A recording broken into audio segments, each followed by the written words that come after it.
Ang tigas ng buko nung nakain ko. Thought I could leave you, 'cause I felt my heart numbing. It hit so deep, I closed my eyes. Hello mga amigos, amigas! Welcome back to our channel. Para sa aking mga new viewers, hi! I am Noemi Faustino, and if you are new here, please join to my family by clicking the subscribe button. So, nakita niyo naman sa aking thumbnail at sa aking title na ang gagawin natin today ay magte-taste test tayo ng bagong labas ng Jollibee na kanilang buko pie. So, ganito ang kanyang itsura. Ayusin ko lang muna para mas makita nyo.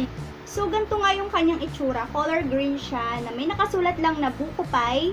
Tapos, may nakadrawing na dalawang buko dito. And then, dun sa other side ng kanyang kahon, may nakasulat na yung dati na nilang flavor na peach mango pie. Okay din to, masarap din to. Pero, tatry natin yung buko pie nila kung masarap nga ba talaga. At, syempre naman siguro, lahat tayo nakakain na ng buko pie. Or, karamihan sa atin, nakakain na ng buko pie. Tignan natin kung ganun nga yung lasa niya or mas masarap pa siya. Ganito lang din ang kanyang itsura tulad nung kanilang peach mango pie. So, titikman na nga natin. Dahil wala namang pinagkaiba or wala namang pinagkaiba dun sa kanilang peach mango pie yung pinakalabas niya or yung pinaka tinapay niya. So, tignan natin ha.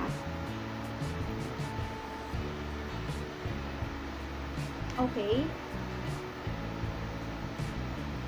So, ganyan ang kanyang itsura para talaga siyang buko pie. Punong-puno pa din yung laman niya. Ito nga pala guys ay mabibili nyo kahit saang Jollibee store. Hindi ko alam kung talagang sa lahat na ng Jollibee store meron na. Pero dun sa pinagbilan ko kasi meron na.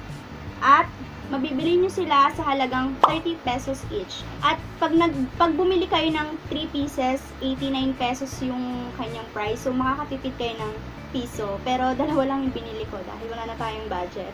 So, ganito na nga ang kanyang itsura. At syempre, favorite ko din yung kanilang peach mango pie. Super struggle nga lang itong kainin kapag mainit pa dahil alam nyo yung kain-kain ka na tapos pagkagat mo, sobrang punong-puno pa naman yung laman niya. Yung tipong mapapaduwa ka na lang.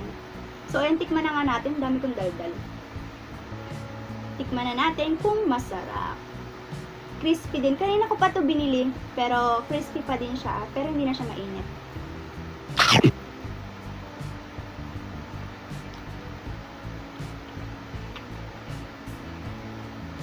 Creamy. Super creamy at saka ang crunchy pa din nung tinapay niya kahit kanina ko pa siya binili. Hindi na nga siya mainit eh. Ang crispy.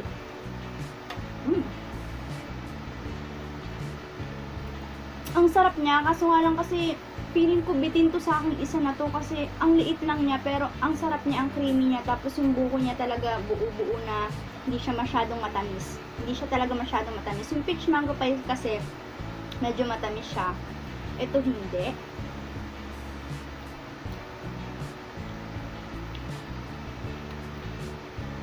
Medyo matigas nga lang yung buko niya. Parang papunta na sa niyog. Char, hindi naman ganun. Pero matigas talaga.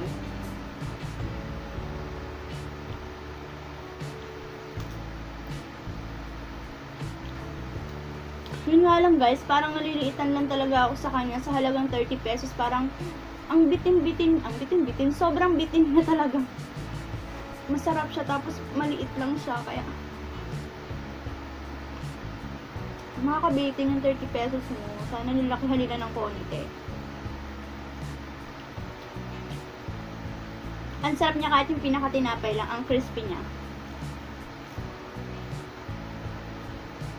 Ang sarap.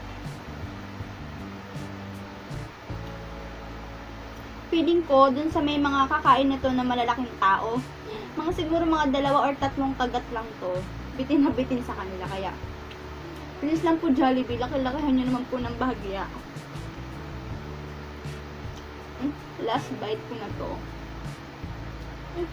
Pag nakagat mo na yung ano niya, yung buko, may part na matigas.